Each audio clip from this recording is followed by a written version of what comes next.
Bismillahirrahmanirrahim. Assalamualaikum warahmatullahi wabarakatuh. Alhamdulillah kita berjumpa lagi hari ini. Kami sekarang sedang berada di Studio Rasil. Kita akan jumpa pagi ini dalam acara Ulumul Quran bersama satu Sinar Atas dan Ustadz Otong Surasman. Masih dalam Ulumul Quran, kita mengambil tema stagnasi Ulumul Quran dengan subtema kajian di seputar kajian ini sesi ketiga di seputar kajian masalah zakat. Assalamualaikum Ustaz Husein. Waalaikumsalam. Baik, kita mulai acara ini dengan membaca Al-Fatihah. A'udzu billahi minasy syaithanir rajim. Bismillahirrahmanirrahim. Alhamdulillahi rabbil alamin. Ar-Rahmanir Rahim. Maliki yaumiddin. Iyyaka na'budu wa iyyaka nasta'in. Ihdinas siratal mustaqim. Siratal ladzina an'amta 'alaihim ghairil maghdubi 'alaihim waladdallin. Alhamdulillah kita sudah baca Al-Fatihah. Mudah-mudahan mudahkan kita dalam memahami apa-apa yang dijelaskan oleh guru-guru kita. Baik, sebagai pengantar, Ustaz Otong akan menyampaikan. Tafadhol Ustaz Otong. Assalamualaikum warahmatullahi wabarakatuh. Waalaikumsalam. Alhamdulillahi rabbil alamin wal aqibatu lil muttaqin. Asyhadu an la ilaha illallah wahdahu la syarika lah wa asyhadu anna Muhammadan abduhu wa rasuluh. Allahumma shalli wa sallim wa barik ala sayyidina Muhammadin wa ala alihi wa sahbihi ajma'in, amma ba'du. Yang sama-sama kita muliakan guru kita Al-Habib Husein Alatas, Bapak Haji Muhammad Krisna, Guru Rasil, para pendengar dan pemirsa Rasil TV yang dimuliakan Allah Subhanahu wa taala. Alhamdulillah di pagi hari ini kita dapat berjumpa lagi pada kajian yang sangat istimewa, yang sangat penting tentunya, yaitu Ulumul Quran dalam kajian fikih praktis masih seputar zakat ya. Ini amat penting untuk kita pahami, kita sadari, di mana di dalam kitab suci Al-Quran sebagai bahan renungan ya, perintah ibadah sholat selalu digandengkan dengan perintah zakat. Juga pada sisi lainnya perintah beribadah kepada Allah Subhanahu wa taala selalu digandengkan dengan perintah berbuat baik kepada kedua orang tua, kepada kerabat dekat, kemudian orang-orang yatim ya, orang-orang miskin ya. Ini tentunya perlu kita pahami, perlu kita renungkan bagaimana agar suatu bangsa, suatu masyarakat itu lebih maju, lebih sejahtera. Barangkali mungkin konsep ininya perlu dipahami ya Bibi, karena banyak sekali kasus-kasus di masyarakat itu, contoh kecil, banyak orang itu menolong orang lain tapi membiarkan saudaranya misalkan.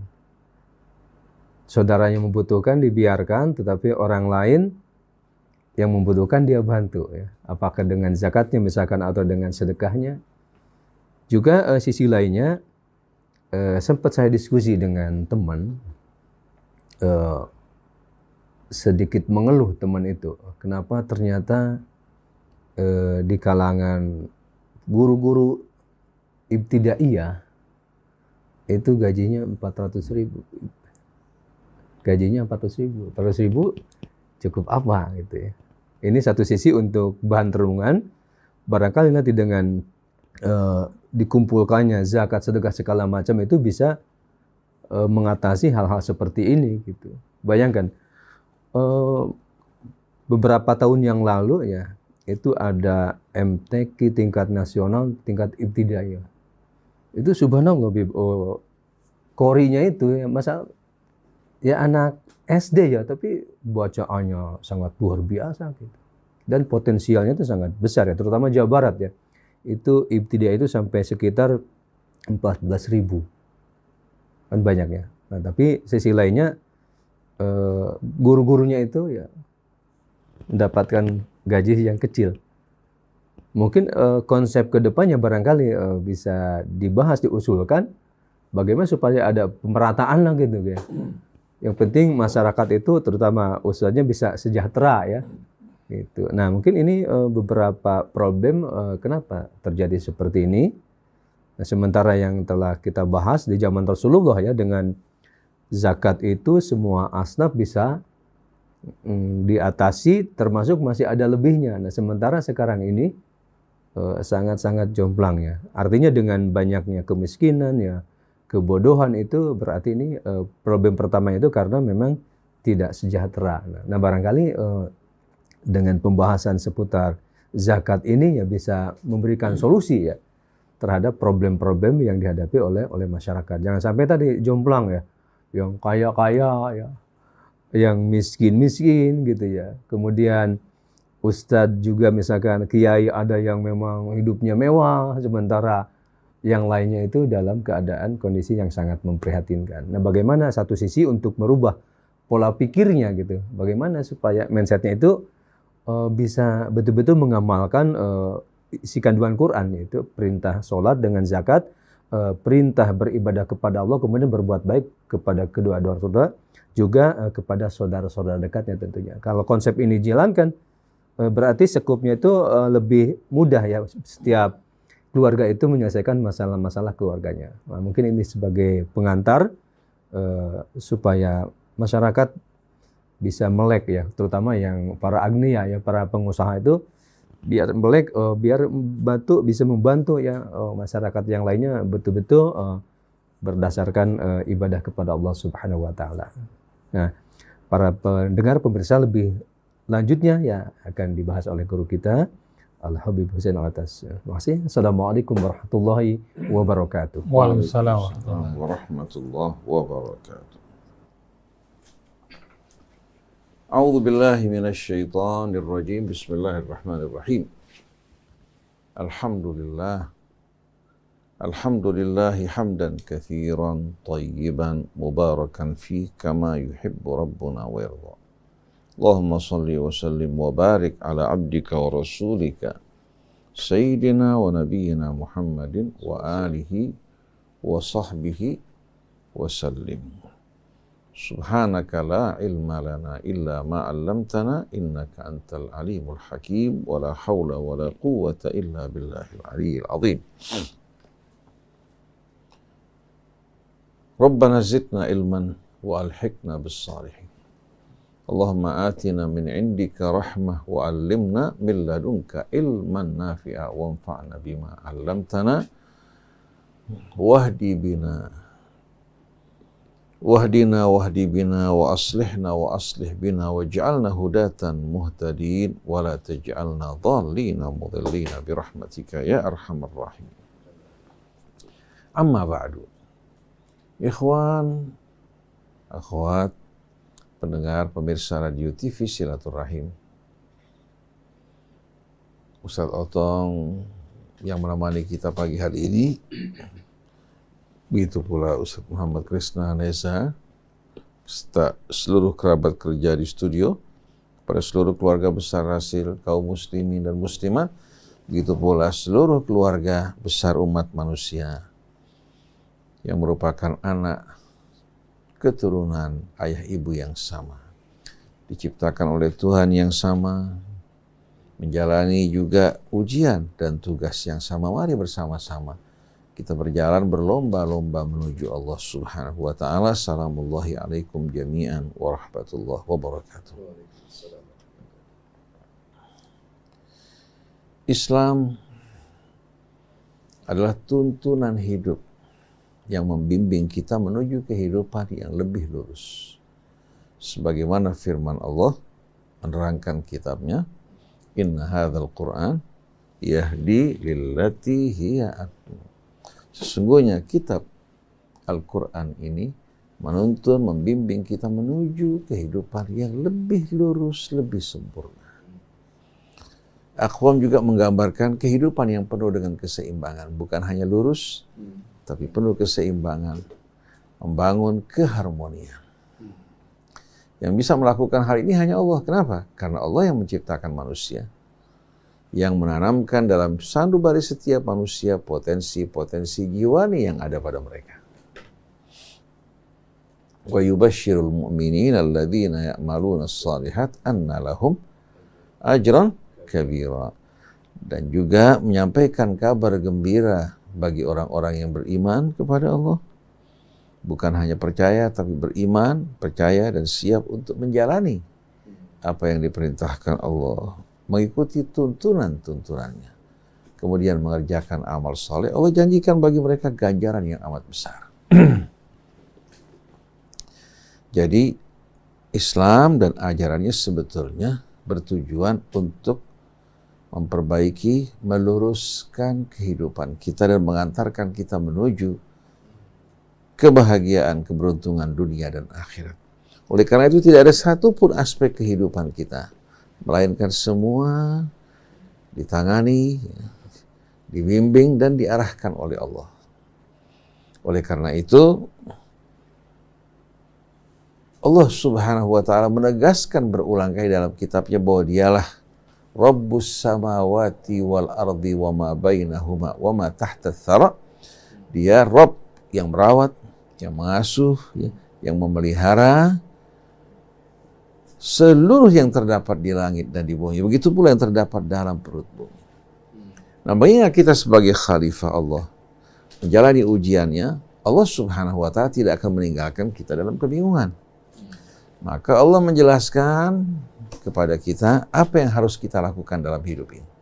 Di samping menjelaskan dari mana kita berasal, untuk apa kita hidup dalam kehidupan dunia ini, kemana kita akan pergi, dan bagaimana cara hidup yang benar, itu diterangkan Allah agar manusia tidak beralasan di hari kemudian nanti bahwa mereka tidak tahu menahu tentang tuntunan hidup mereka.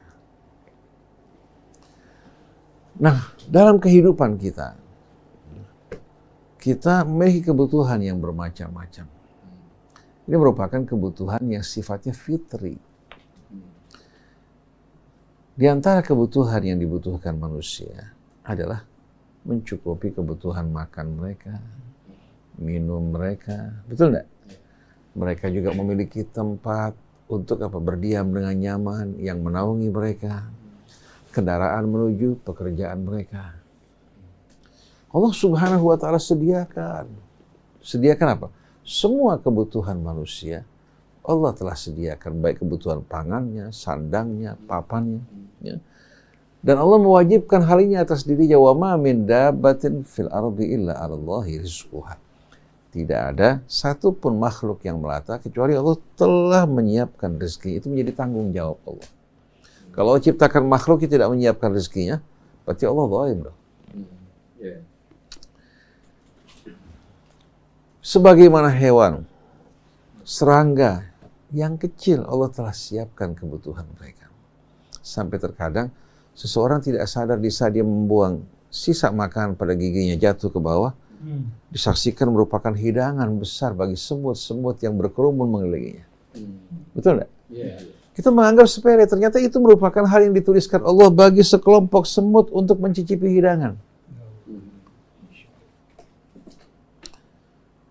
Tapi karena manusia, sebahagian dari mereka tamak, serakah, egois, dan culas. Akhirnya sebahagian manusia ini menguasai sumber-sumber pangan sebagian besar manusia. Di samping menguasai sumber-sumber pangan dan kebutuhan hidup sebagian manusia, juga mereka memperalat dan memperbudak manusia. Dengan apa? Dengan menahan kebutuhan-kebutuhan mereka di tangan sebagian orang ini. Kita saksikan sebagai contoh. Satu konglomerat yang berkolaborasi dengan pejabat menguasai bisa jutaan hektar tanah. Kemudian juga mendapatkan perlindungan di mana usaha-usaha mereka mendapatkan proteksi, perlindungan. Mereka bisa melakukan monopoli. Dengan kekuatan ekonomi raksasa ini, mereka bisa memperalat, memperbudak, ya, dan mengemudikan banyak manusia. Karena apa? Karena menguasai hajat hidup orang-orang banyak. Hal ini merupakan hal yang benar-benar ditentang oleh Allah Subhanahu wa Ta'ala, karena Allah, ya, memerintah alam raya dengan penuh keadilan. Allah menyediakan segala-galanya yang dibutuhkan manusia di muka bumi ini. Lalu Allah perintahkan manusia untuk hidup dengan penuh keadilan. Dia boleh memenuhi hajatnya, kebutuhannya, hidup sejahtera, tapi dengan syarat dia tidak menzalimi orang lain. Dan Allah wajibkan pada harta yang dimiliki, yang mereka dapatkan dari usaha mereka, dengan ilmu yang Allah ajarkan, dengan akal yang mereka miliki, agar mereka berbagi terhadap sesama. Oleh karena itu pada harta setiap orang dari kita ada hak-hak banyak orang. Oleh karena itu Allah Subhanahu wa Ta'ala di samping melarang kita untuk berbuat zalim, melanggar hak-hak orang lain, juga Allah ingatkan akan kewajiban kita untuk mengeluarkan hak-hak orang yang berhak yang Allah Subhanahu wa Ta'ala titipkan pada harta kita. Dan Allah memiliki saham. Allah yang memberikan, masa nggak punya saham? Betul nggak? Oleh karena itu Allah Subhanahu wa Ta'ala berfirman dalam surah Al-Baqarah menggambarkan orang yang bertakwa. Bismillahirrahmanirrahim. Alif Lam Mim. Dzalikal kitabu la raiba fihi hudan lil muttaqin. Allah menunjuk kepada kitabnya yang merupakan petunjuk yang Allah anugerahkan bagi orang yang bertakwa. Karena hanya orang yang bertakwa yang siap mengikuti apa yang mereka fahami. Siapa mereka? Alladzina yu'minuna bil ghaib. Itu mereka yang beriman kepada yang gaib. Bukan hanya hidup untuk dunia ini yang singkat, untuk nafsunya, ya, untuk kepuasannya dalam kehidupan dunia, tapi di samping kehidupan dunia mereka beriman kepada hari akhirat. Mereka mempersiapkan bekal dunianya, tapi mereka akan lebih mempersiapkan bekal akhiratnya yang kekal. Hari kebangkitan, hari hisab, syurga, neraka, itu selalu menjadi apa? Menjadi harapan buat mereka, juga menjadi peringatan untuk tidak berbuat yang tidak. Wa mimma razaqnahum yunfiqun, dan dari apa yang kami berikan kepada mereka, mereka berinfak. Jadi Allah ingatkan yang ada pada mereka pemberian Allah. Betul enggak? Yeah. Nah, dia sebagai manusia ingin kelayakan dalam hidup ini. Ingin kecukupan.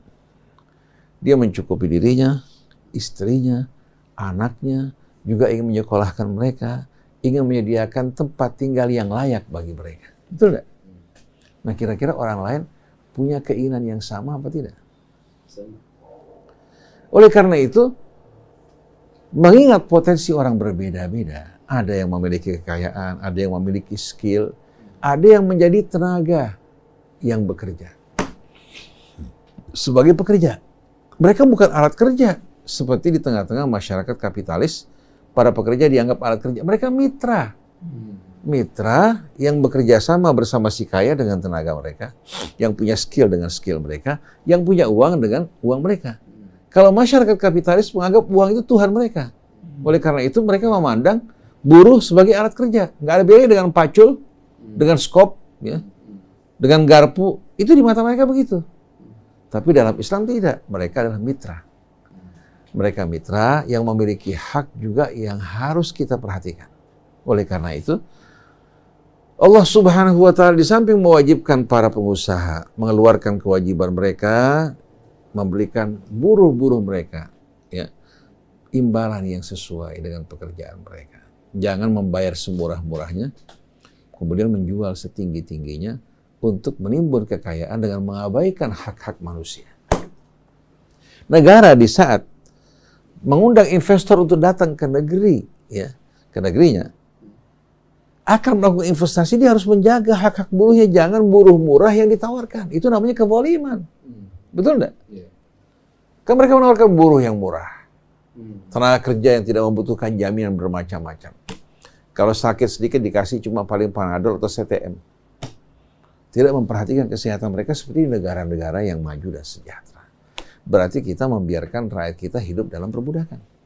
Oleh karena itu, di samping kewajiban upah yang layak diberikan, juga Allah wajibkan mereka mengeluarkan zakat harta mereka karena banyak orang yang tidak memiliki kemampuan untuk bekerja. Betul nggak? Ada juga orang-orang yang berjuang di jalan Allah seperti mereka yang berperang, mereka yang berdakwah, berkeliling. Kalau mereka harus bekerja, dakwah mereka terganggu. Oleh karena itu, yang punya uang, pada saham yang Allah titipkan pada mereka, mereka infakkan untuk membantu para pejuang di jalan Allah. Baik di medan perang, atau di medan pendidikan, ya, atau membantu mereka orang-orang yang berhutang. Bukan hanya tidak punya kecukupan, mereka bahkan berhutang. Yang bisa-bisa milik mereka akan disita. Ada lagi yang statusnya sebagai budak, sisa-sisa peninggalan jahiliyah. Islam menyediakan zakat untuk membebaskan mereka. Betul nggak? Jadi kita lihat bagaimana Allah Subhanahu wa Ta'ala telah menyediakan, memberikan solusi bagi setiap tantangan yang kita hadapi, baik dalam bidang ekonomi, dalam bidang sosial, ya, dalam bidang politik, hubungan dalam negeri, hubungan dengan luar, semua telah Allah turunkan dalam kitab. Nah, kita melihat bahwasannya pihak-pihak yang mengutamakan dunia, yang rakus, yang culas, mereka menganggap konsep zakat ini merugikan mereka, akan mengurangi harta mereka. Akhirnya mereka keberatan untuk mengeluarkan zakat. Sebagai apa? Solusi yang mereka tawarkan, mereka siap memberikan pinjaman tapi dengan bunga. Alasannya kalau uang mereka diinvestasikan, berapa keuntungannya? Kalau kamu ingin pakai uang saya, kamu harus berikan keuntungan buat saya. Berhadapan dengan keserakahan orang-orang yang berada ini, membuat orang-orang miskin, akhirnya nasib mereka betul-betul berada di tangan mereka-mereka yang beruang.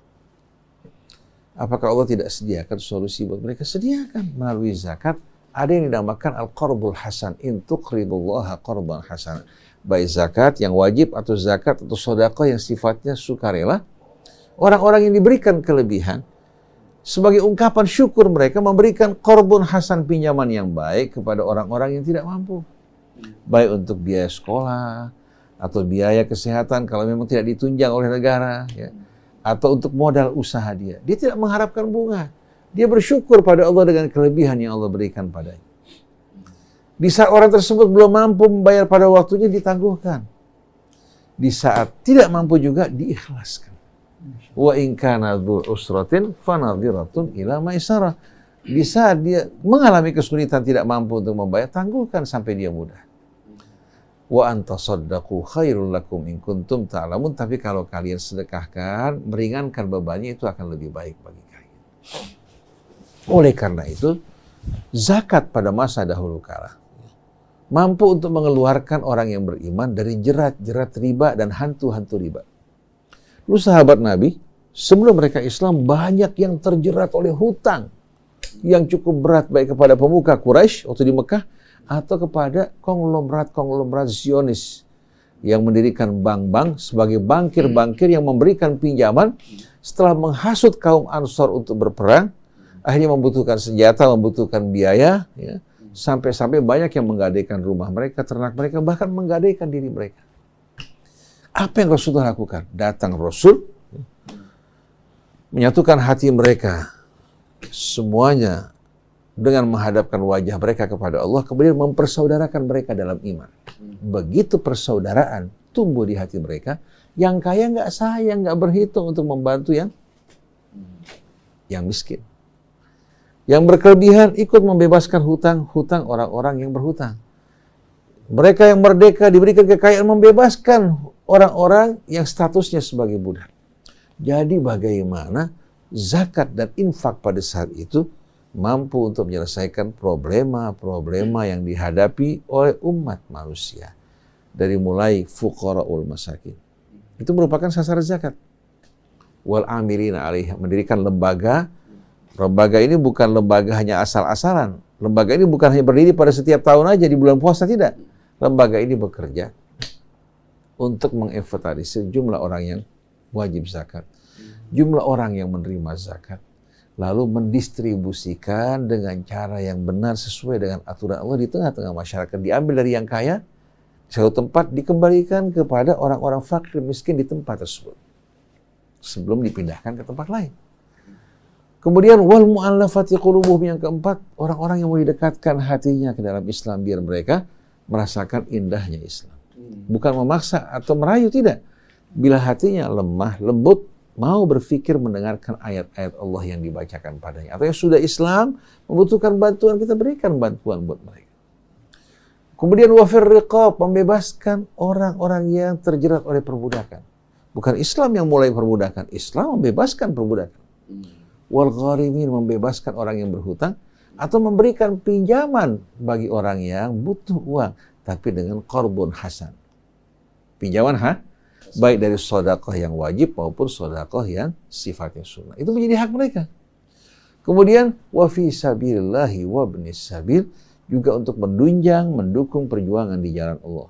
Baik dalam bidang pendidikan, dalam bidang dakwah, ya, supaya ada bekal tanpa harus mengemis kencering-kencering minta ke sana maupun kemari, ada dana yang Allah sudah siapkan. Hingga mereka tidak beralasan, ya Allah, kami ingin berjuang tapi tidak punya dana. Siapa yang bertanggung jawab? Orang-orang kaya. Kalau ulama tidak mengajar pada sudah disediakan dananya, mereka bertanggung jawab. Jadi kalau ulama tidak menyampaikan dakwah mereka karena pengabaian orang kaya, maka orang-orang kaya akan bertanggung jawab di hadapan Allah di saat dakwah tidak sampai kepada mereka-mereka yang wajib untuk menerima dakwah. Tapi kalau ustadznya, ulamanya sudah terpenuhi kebutuhannya, tidak menyampaikan dakwah, maka mereka bertanggung jawab.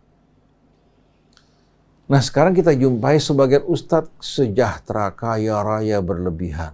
Betul enggak? Datang dengan tarif. Betul enggak? Sekali mereka datang bisa puluhan juta mereka terima. Sebagian ustadz yang di kampung-kampung yang mengajar dengan tekun, mengajarkan sholat anak kita, mengajarkan Quran, mengajarkan kewajiban-kewajiban kita, nggak mendapatkan perhatian. Bahkan untuk les bahasa Inggris lebih mahal daripada guru-guru Al-Quran. Betul nggak? Karena di mata mereka bahasa Inggris, bahasa yang menjamin untuk masa depan mereka. Sedangkan akhirat masih belum jelas. Betul nggak? Jadi kita jumpai bagaimana orang-orang Islam sendiri lebih menghargai guru-guru bahasa Inggris, matematika daripada guru yang mengajarkan anak mereka sholat, berakhlak baik. Pantas kalau sampai agama kita tidak ada harganya di tengah-tengah umat Islam pada saat ini. Oleh karena itu, Allah Subhanahu wa Ta'ala melalui zakat yang wajib atau sedekah yang wajib, melalui infak yang sifatnya tatawu, sukarela, Allah Subhanahu wa Ta'ala jadikan solusi untuk apa? Mengeluarkan mereka-mereka yang miskin dari kemiskinan, yang fakir dari kefakiran. Mendirikan lembaga Baitul Mal wa Tamwil, ya, yang mengelola zakatnya, yang mendistribusikannya dengan adil, yang memperhatikan kondisi umat hingga tidak ada umat yang lemah kecuali mendapatkan dukungan. Jangan sampai dimakan oleh serigala. Akhirnya murtad dari Islam. Orang-orang yang dekatkan hatinya ke dalam Islam, orang-orang yang berhutang, orang-orang yang terjerat oleh perbudakan, orang yang berjuang di jalan Allah, Ibnu Sabil juga yang di perantauan kehabisan bekal. Semuanya Allah telah sediakan dananya. Tapi kalau yang kaya tidak mengeluarkan kewajibannya, apa jadinya? Yang menyedihkan lagi, ulama-ulama kita ini masih suka berdendang pada 2,5%. 2,5% dibagi untuk banyak orang. Yang 97,5% untuk dirinya sekeluarga. Kira-kira bisa nggak mencukupi? Tidak mencukupi. Mustahil. Lalu apa arti saham Allah pada harta orang-orang yang kaya? Apa cuma segitu? Wa mimma razaqnahum yunfiqun, dan dari sebahagian yang kami berikan kepada mereka, mereka infakkan. Apakah 2,5% artinya sebagian? Betul nggak, Mas Krisna? 2,5% ini masuk nggak dalam kata sebagian? Yang mengherankan, kalau mereka dipungut pajak, rata-rata yang punya uang 10 juta aja kena 5%. Kemudian bisa meningkat 10, sampai bisa 35%, 40%. Bayangkan coba. Padahal apa yang mereka keluarkan pada pajak, ada janji dari Allah nggak untuk membayarnya? Tidak ada. Janji sama pemerintah yang akan menggunakan dana pajak untuk kesejahteraan rakyat kan? Ya. Walaupun faktanya di lapangan kita nggak lihat pajak yang ada, pungut sana, pungut sini, betul nggak? Tetapi apa? Tetapi sebagai timbal baliknya pemerintah tidak menjalankan kewajibannya. Tapi kalau berzakat, yang berjanji siapa? Allah. Allah berfirman, "Matsalul ladzina yunfiquna amwalahum fi sabilillah." Perumpamaan orang yang menginfakkan harta mereka di jalan Allah, kamatsali habbatin ambatat sab'a sanabil. Seperti seorang menanam satu butir menghasilkan 7 tangkai. Fi kulli sumbulatin mi'atu habba. Tiap tangkainya menghasilkan 100 butir. Berarti satu butir menghasilkan 700 butir. Wallahu yudha'ifu liman yasha. Allah akan melipat gandakan bagi siapa yang dikehendaki, bahkan lebih dari itu. Wallahu wasi'un alim. Allah maha luas kekayaannya, lagi maha tahu hambanya. Tidak perlu hambanya bercerita, walaupun berinfak sembunyi-sembunyi. Ini salah satu keuntungan orang yang berzakat, yang berinfak.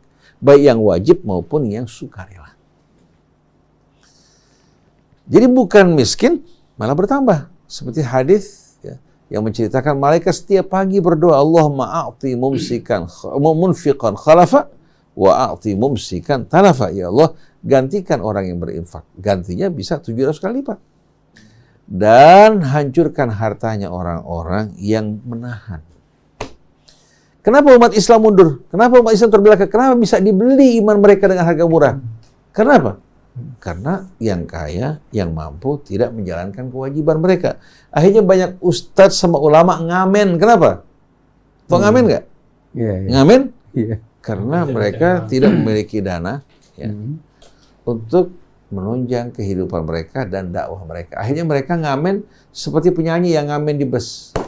Memalukan nggak kalau ulama kita ngamen? Ya, memalukan sekali. Akhirnya mereka bekerja untuk amplop-amplop yang diberikan dari perusahaan-perusahaan, dari masjid ke masjid, dari majelis ke majelis, sampai acara orang meninggal dunia pun mereka terima imbalan. Bayangkan coba, pada zaman Nabi nggak ada orang sholat jenazah, memandikan, bayar tuh nggak ada. Kalau sekarang diundang, diberikan amplop. Berarti martabat ulama kita betul-betul jatuh terpelosok yang luar biasa. Yang membuat ulama-ulama ustadz ngamen, dulunya mereka nggak mau. Kenapa? Karena pengabaian dari si kaya. Berarti kendala perjuangan yang terjadi pada saat ini akan dipikul sebagian besar oleh mereka yang mampu. Sampai Nabi mengatakan, salasun muhlikat. Ada 3 faktor yang menyebabkan kehancuran umat, termasuk agama. Yang pertama, hawan muttaba. Di saat hawa nafsu jadi ikutan. Jadi panutan, jadi ikutan, jadi imam. Begitu orang menjadikan nafsu sebagai imam, dia tidak akan menerima kebenaran. Karena nafsu itu hanya tahu enak dan gak enak. Kemudian, hawan muttaba, wa syuhun muta'. Kikir yang diikuti. Yang diikuti, ya, yang dipatuhi. Jadi bukan sifat darmawan, tapi rasa kikir yang diikuti. Yang ketiga, wa'ijabul mar'i binafsi. Tiap orang, tiap kelompok merasa bangga dengan apa yang ada pada mereka. Bukan bersatu, berserah diri pada Allah, tapi membanggakan apa yang ada pada mereka, baik doktrin, baik kelompok, baik golongan, baik madhab, baik sekte, atau partai. Kalau 3 hal ini berlangsung di tengah-tengah kita, maka tunggu kehancuran. Dan di Indonesia 3-tiganya ada. Hawa nafsu yang diikuti, kekikiran yang dipatuhi, yang ketiga rasa bangga seseorang terhadap dirinya ataupun kelompok. Jadi kita lihat bagaimana Allah Subhanahu wa Ta'ala sebetulnya telah mempersiapkan, ya, menyediakan solusi bagi setiap tantangan dalam hidup ini, tapi ternyata umat Islam tidak menjalankan kewajiban mereka. Oleh karena itu pemandangan yang betul-betul menyedihkan, ulama-ulama yang berkerumun di sekeliling orang-orang kaya. Seharusnya orang kaya yang datang kepada ulama bertanya. Yang terjadi ulama-ulama, kiai-kiai yang berkerumun di sekeliling orang kaya atau pejabat karena mengharapkan pemberian mereka. Seharusnya mereka berharap dari Allah Subhanahu wa Ta'ala. Ini kan menjatuhkan martabat. Kalau guru-guru di sekolah ibtidaiyah atau di sekolah tsanawiyah gajinya 300.000, 400.000, sedangkan guru-guru ya, di sekolah SD biasa atau negeri mendapatkan gaji UMR, kita bertanya, di mana yang salah kira-kira? Dan siapa yang salah? Guru-guru yang ngajarkan pendidikan agama disuruh ikhlas. Ini kan perjuangan di jalan Allah. Betul perjuangan di jalan. Tapi kan dia punya kebutuhan sama istrinya untuk hal-hal yang pokok, tidak perlu berlebihan. Betul nggak? Dia bisa makan dengan baik, bisa membayar sekolah buat anaknya, ada rumah walaupun nggak besar untuk tempat bernaung, ada kendaraan tempat yang digunakan untuk bekerja. Tapi kalau beban hutang di kepala dia bagaimana? Lalu kita bertanya, apakah umat tidak mampu kalau bekerja sama menyediakan semua ini? Bagaimana tidak mampu? Pada masa Nabi mereka minoritas pada saat itu mampu untuk memecahkan problema yang lebih dahsyat daripada kita. Jadi karena pengabaian orang-orang kaya, maka kemiskinan merajalela. Begitu juga hilangnya kehormatan Islam juga terus berlangsung di tengah-tengah kita. Mulai muncul pelecehan-pelecehan, menganggap seolah-olah Islam itu agama kere yang mengajarkan umatnya untuk hidup kere. Hidup pengemis, meminta, tidak memiliki semangat untuk bekerja dan berjuang. Mereka tersisih, ya, ya. Bukan disebabkan karena musuh-musuh mereka kuat, tapi karena apa? Karena kelemahan-kelemahan ya, yang ada pada apa? Pada tokoh-tokoh dan pemimpin agama. Akhirnya mendidik dan melahirkan umat yang lemah, yang tidak punya semangat berjuang, seolah mereka dijauhkan dari kehidupan dunia, dari perjuangan, dari hal-hal yang real dalam hidup ini, termasuk diantaranya bergelut dalam bidang ekonomi, tapi dengan cara yang dihalalkan Allah. Di saat mereka memiliki kelebihan, mereka berbagi dengan sesama saudara mereka. Nah tadi yang antum katakan, bahwa setiap orang yang punya kelebihan bisa menyelesaikan urusan keluarganya, berarti membantu untuk meringankan beban umat kan? Iya. Berarti kalau setiap orang yang mampu, pertama-tama peduli pada keluarga-keluarganya yang tidak mampu, itu meringankan beban umat. Allah berfirman, Yas'alunaka madza yunfiqun, mereka bertanya padamu apa yang mereka harus infakkan. Allah tidak menjawab tentang harta yang mereka harus infakkan, tapi tentang siapa yang prioritas mendapatkan perhatian kamu. Ini penting. Agar apa yang kita punya ditempatkan pada tempatnya dulu. Qul ma anfaqtum min khair, katakan apa yang kamu infakkan dari kebaikan. Falil walidain, pertama dua orang tua kamu dulu. Jangan jauh-jauh kamu bantu orang, kedua orang tua kamu butuh, kamu tutup mata. Wal aqrabin, kerabat-kerabat yang terdekat sebelum orang lain, karena Allah mengatakan wa ulul arhami ba'duhum aula bi ba'din fi kitabillah. Orang-orang yang punya hubungan rahim ya, yang dekat ini mereka lebih utama dari orang lain. Itu di kitab Allah Subhanahu wa taala. Setelah itu wal yatama, anak-anak yatim, apalagi kalau anak yatim dari saudara kita, sepupu kita. Kemudian wal masakin, orang-orang miskin yang punya kebutuhan, malu menampakkan kebutuhannya, ya. Wabnis sabil atau ibnu sabil. Orang yang kehabisan bekal di perantauan. Nah, kalau setiap orang bisa dia diberikan kelebihan harta, peduli pada dua orang tuanya, kerabat terdekatnya, anak yatim, orang miskin, dan ibnu sabil, berarti sebahagian problema yang dihadapi bangsa negara telah terselesaikan. Betul nggak? Iya. Di samping mereka memberikan pada orang-orang yang dekat dengan mereka, mereka juga mengeluarkan zakat mereka untuk orang-orang fakir miskin yang bukan dari kalangan keluarga. Kesian orang-orang yang nggak punya keluarga yang kaya. Betul nggak? Yeah. Itu mayoritas. Oleh karena itu, pada ayat 215 tadi menjelaskan siapa yang pertama kali harus mendapatkan perhatian kita. Kemudian pada ayat 219-nya, wa yas'alunaka madza yunfiqun qulil afwa. Mereka bertanya, apa sih yang mereka mesti infakkan pada harta mereka? Dijawab al-afwa. Kalau kamu punya kelebihan, berarti kamu dikenakan kewajiban. Kalau kamu pas-pasan belum wajib. Punya kelebihan, pedulikan orang di sekeliling kamu. Tapi kalau di benaknya hanya berpikir 2,5%, bagaimana mungkin kita akan mampu bersaing dengan bangsa yang lain? Ada seorang dokter, profesor dokter, berbicara bersama teman-temannya di ruangan para dokter. Ada dokter-dokter Kristen. Ketika dokter-dokter Muslim sedang berbicara mengenai zakat, ya, ada yang bilang 2,5% dari keseluruhan, 2,5% dari kelebihan. Orang Kristen mengatakan apa? Kalau kita sih simpel aja, kita keluarkan 10% dari apa? Dari pendapatan kita. Jadi kalau mereka maju, mereka bisa memiliki apa? Berbagai macam apa? Kesempatan. Jangan salahkan mereka. Kitanya yang tidak tahu diri. Kitanya kikir, enggan berzakat, enggan berinfak, takut miskin, bagaimana mau kaya? Betul nggak? Yeah. Nah sekarang saya bertanya, mending mana kira-kira? Kita dikenakan kewajiban zakat, katakan dari 5% tergantung pendapatan kita 10%, 15, 20, sampai 40%. Kalau kita orang yang punya kelebihan. Atau dengan nama pajak. Zakat. Kalau dengan nama pajak ini, ada apa? Ada kesan tekanan dan intimidasi. Yeah.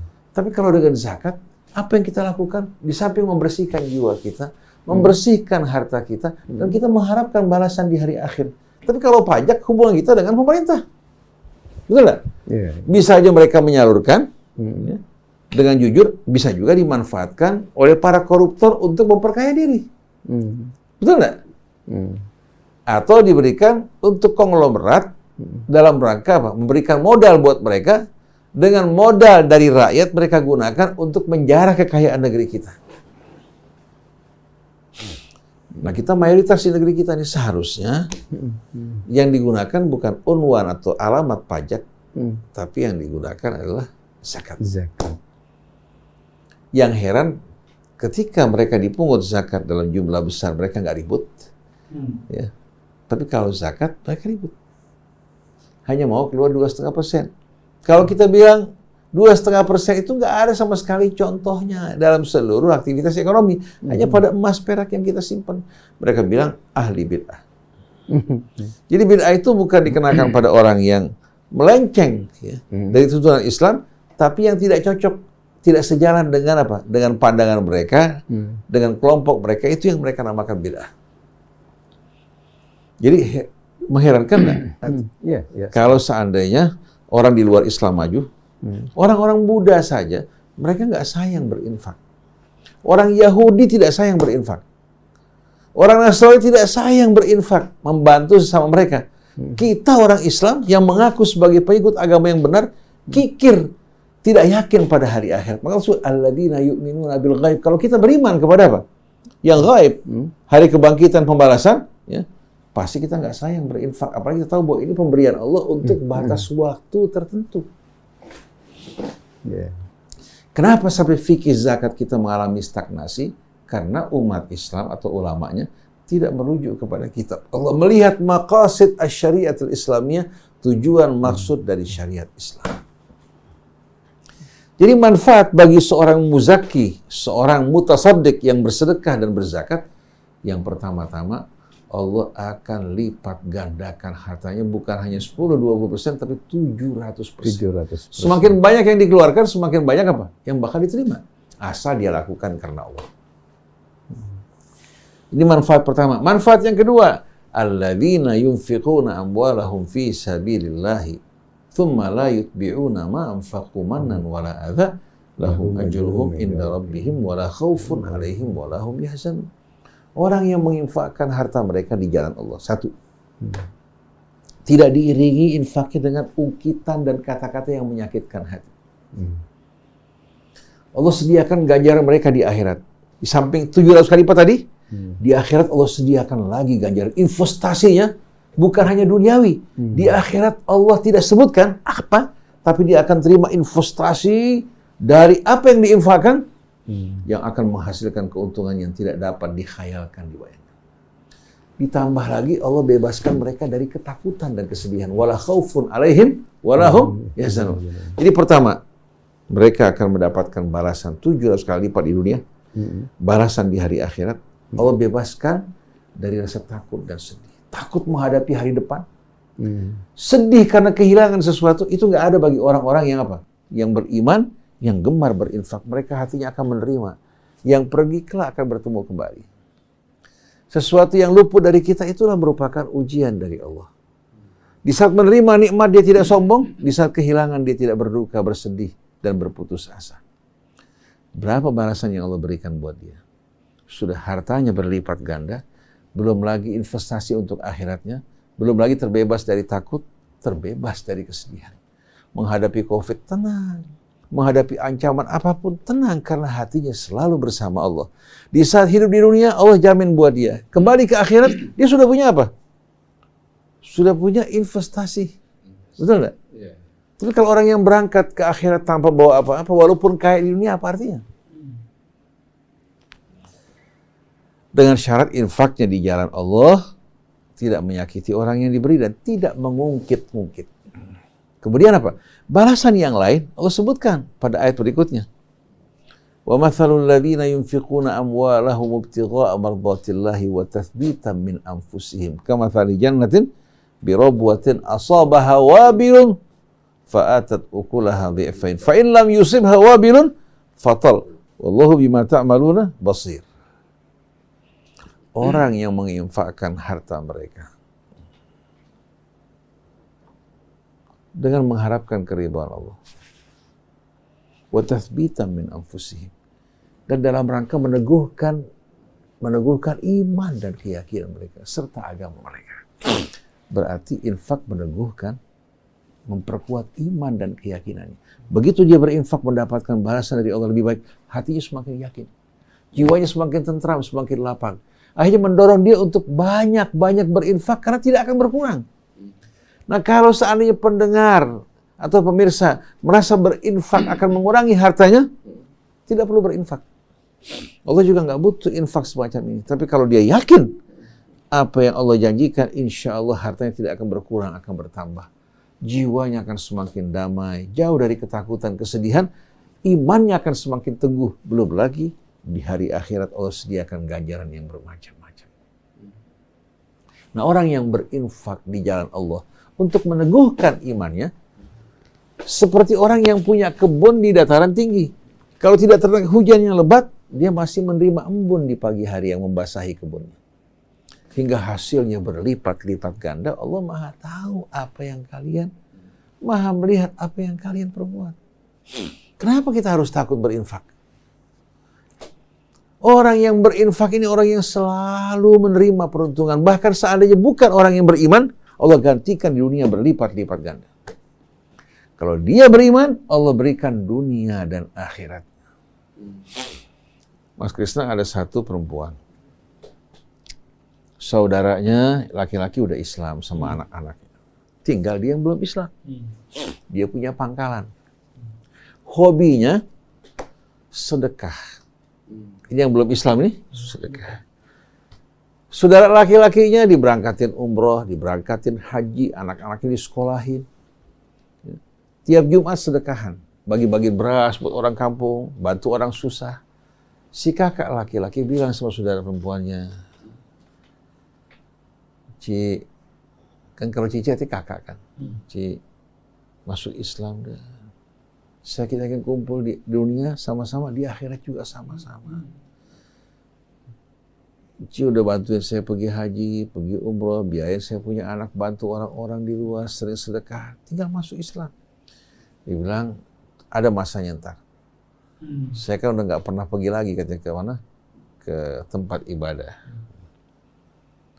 Allah kasih subhanallah, setelah sekian lama si perempuan akhirnya masuk ke dalam Islam. Rizkinya nggak berkurang, bertambah dan berlimpah ruah. Kenapa? Karena dia berinfak seperti orang, jet pumpnya lagi kering, dipancing seember, dapatnya berapa? Torannya penuh dan terus mengalir. Kalau orang kikir sudah dibenci sama Allah, dibenci sama manusia, rizkinya seret, penyakitnya banyak, musibahnya juga nggak berhenti-berhenti. Oleh karena itu doa malaikat, ya, setiap pagi Allahumma a'ti munfiqan khalafa, Allah gantikan orang yang berinfak, wa a'ti mumsikan talafa, gantikan sedangkan orang yang menahan, hancurkan hartanya. Dan saya menyaksikan pengalaman-pengalaman depan mata saya, orang-orang yang berinfak, Allah kasih subhanallah rezekinya mengalir dengan deras. Waktu pindah ke anaknya nahan, rezekinya seret. Ada 2 orang, Ustaz Otong. Satu laki-laki, kalau malam mabok, main judi. Kalau subuh tidur sampai siang. Yang satu bangun malam, puasa siang. Kakak beradik.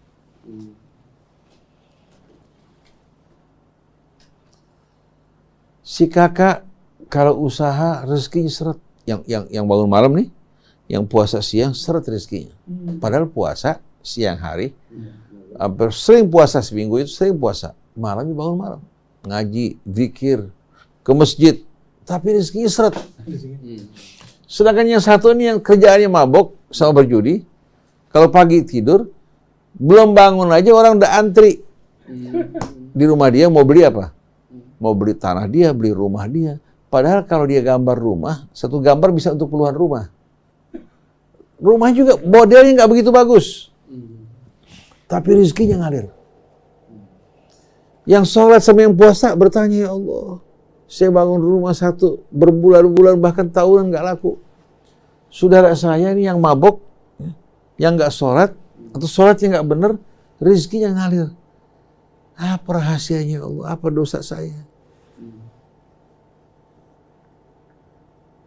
Tahu rahasianya apa? Yang kakak ini yang bangun malam, sholat di waktu siang. Kalau ibunya tanya punya duit nggak? Ibu lagi butuh duit, mau ngasih orang atau apa? Dia bilang nggak ada, Mi. Lagi nggak ada. Sedangkan saudaranya Mas Krisna, kalau ibunya tanya ada uang, biar nggak ada diadain. Kalau ibunya bilang, beliin mobil buat saudara perempuan kamu, bangunin rumah. Dia bangunin rumah, dia beliin mobil. Baru punya mobil, suruh kasih adanya dikasih. Televisi bagus, suruh kasih, dikasih. Nggak pernah sama sekali nolak ibunya. Saudara-saudara dibantu, ponakan-ponakan dibantu. Allah kasih subhanallah. Yang ini rezekinya terus mengalir karena tangannya terbuka. Apalagi semua orang tua sama saudaranya. Yang satu sholat malam, bangun siang, puasa siang, rezekinya seret. Karena apa? Karena dia nggak berinfak. Kalau dia sholat walaupun puasa pergi haji, tapi kalau menahan diri berinfak, apalagi sama keluarga terdekatnya, Allah haramkan rezekinya. Allah buat sulit hidupnya. Sekali waktu, si kakak, karena rumahnya lama nggak laku, bilang sama adiknya, beli rumah saya, bayar modalnya. Si adik ambil, dia beli, kasih modalnya. Nanti kalau saya jual untung, bagi 2 keuntungannya. Baru berapa hari laku. Ya Allah. Di tangan dia bertahun-tahun nggak laku. Artinya apa? Orang kalau mau kaya, mesti berinfak. Dan saya ketika mengajak orang berinfak, bukan berarti infaknya dikirim ke Ustadz Hussein atau ke Rasil. Saya nggak mau terima. Alhamdulillah saya juga berinfak dari kelebihan yang Allah berikan. Kalau menyumbang Rasil dari fisabilillah, ya, untuk perjuangan boleh. Tapi kalau yang fuqara wal masakin lebih baik bagi-bagikan untuk orang di sekitar dia. Kita nggak berminat terhadap zakat. Kita ingin memberikan zakat bahkan dan berinfak. Kita ingin di setiap wilayah ada lembaga keuangan Islam yang memperhatikan kebutuhan orang fakir miskin supaya jangan dimangsa serigala. Jangan dibully oleh orang-orang yang berada. Kehormatan mereka terjaga, agama mereka kuat untuk membiayai para guru, para ustadz di masjid-masjid mereka kan enak. Betul nggak? Begitu juga ustadz mengajar, nggak harus kerja mikir yang lain. Kayak Ustaz Otong, nggak harus bikin nasi liwet lagi. Betul nggak? Kalau tercukupi, jangan kerja, cukup aja. Cukup buat makannya, cukup buat rumahnya, cukup buat bayar listriknya, cukup buat kendaraannya. Enak nggak? Enak. Jadi kalau kita lihat, tanpa ada kerjasama yang namanya fardu kifayah. Fardu kifayah itu kewajiban yang Allah wajibkan kepada setiap orang sesuai dengan kemampuan dan potensi. Yang kaya dengan kekayaannya, yang kuat dengan kekuatannya, yang berilmu dengan ilmunya, yang punya skill dengan skillnya, yang punya jabatan dengan jabatannya. Allah wajibkan untuk bekerja sama dalam kebajikan dan ketakwaan, bukan dalam kemaksiatan dan permusuhan. Nah, fikih zakat kita ini yang sekarang Jangankan untuk menutupi fuqara wal masakin. Jangan menutupi semuanya. Fuqara wal masakin saja masih tidak tertutup. Saya dengar berita beberapa tahun yang lampau, kalau zakat diambil 2,5%, potensi zakat yang bisa terkumpul itu 217 triliun. Beberapa tahun yang lampau. Tapi ternyata yang masuk hanya 2, berarti kan 2 triliun 17 miliar. 2 triliun 17 miliar. Dari 217 triliun. Itu dari 2,5%. Coba bayangkan kalau dari 10%. Berapa coba? Kalikan 4. Hampir berapa coba? 217 kali 4. Bayangkan coba.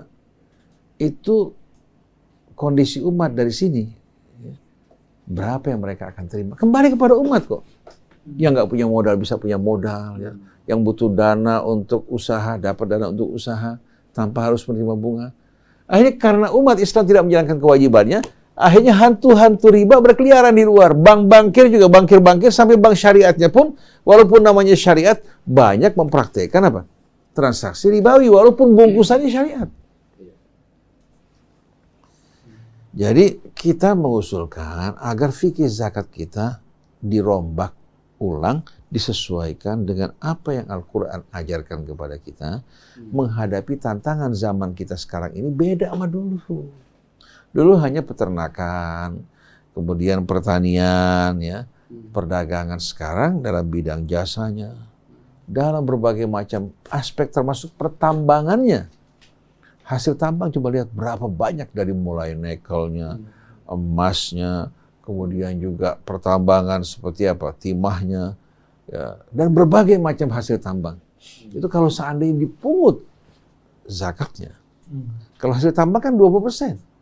Dikembalikan kepada umat. Coba bayangkan. 20%. Hasil minyak 20%. Tapi karena pemerintahnya nggak beriman kepada Allah SWT, dia nggak keluarkan kewajiban 20%. Kalau dikeluarkan 20%, dikembalikan kepada umat, dikelola dengan baik, apa jadinya? Bukan hanya orang Islam sejahtera, orang di luar Islam pun yang tinggal di negeri kita bisa menikmati karunia Allah. Islam bakal terhormat, benderanya akan betul-betul dikagumi. Kalau sekarang benderanya loyo, ketiup angin aja malas-malasan geraknya. Kemudian kerincing-kerincing, betul nggak? Nama-nama Islam begitu banyak, marak, tapi ternyata hasilnya apa? Nol. Jadi ulama-ulama kita harus tampil betul-betul ke depan untuk membumikan Al-Quran seperti yang Profesor Gurey Shahab mensosialisasikan Islam. Tapi kalau berpikirnya masih 2,5%, bagaimana mau kaya di dunia? Masa dengan 2,5% mau beli akhirat? 97,5% untuk keluarganya dan dunianya, 2,5% untuk akhiratnya. Ya tunggu aja ntar. Di waiting list nanti masuknya. Di waiting list. Kalau ada tempat kosong, baru masuk dia. Tapi kalau ingin dunia berkah, maju usahanya, terhormat, dan membuat agamanya terhormat, dan umat juga maju, berinfak. Dan Alhamdulillah, saya bukan banggakan diri, saya keluarkan infak 20 sampai bisa 50%. Dan Alhamdulillah tidak berkurang. Kalau saya nggak berinfak, jangan harap punya rumah. Jangan harap saya bisa usaha, tapi usaha diberkahin karena apa yang kita keluarkan dimakan oleh orang-orang di sekeliling kita. Itu yang membuat rahmat Allah turun buat kita. Jadi para pendengar jangan salah faham beranggapan kita mengharapkan supaya zakat Anda dikirim ke hasil. Tidak. Perhatikan pertama kerabat-kerabat terdekat dulu. Baru setelah itu tetangga-tetangga. Kalau kita lakukan hal ini, kita menyelesaikan sebagian problema umat. Dan kita ingin pajak berganti dengan zakat. Tapi harus disalurkan sesuai dengan apa yang Allah sebutkan. Dan harusnya ulama-ulama Islam berkumpul bersama-sama mengelola dana ini. Jangan justru umat Islam mengulurkan tangan minta. Ulama aja minta, apalagi di bawah. Betul enggak? Malah kalau diberikan amplopnya kurang tebal, marah-marah.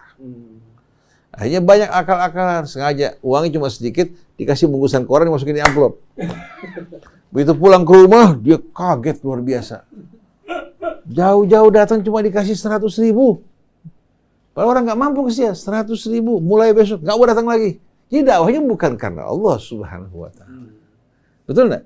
Nah ini nggak betul-betul merendahkan martabat ulama Islam. Ulama Islam harus betul-betul seperti apa yang Rasulullah diperintahkan untuk mengumumkan, qul la as'alukum alaihi ajra in ajriya illa 'ala Allah.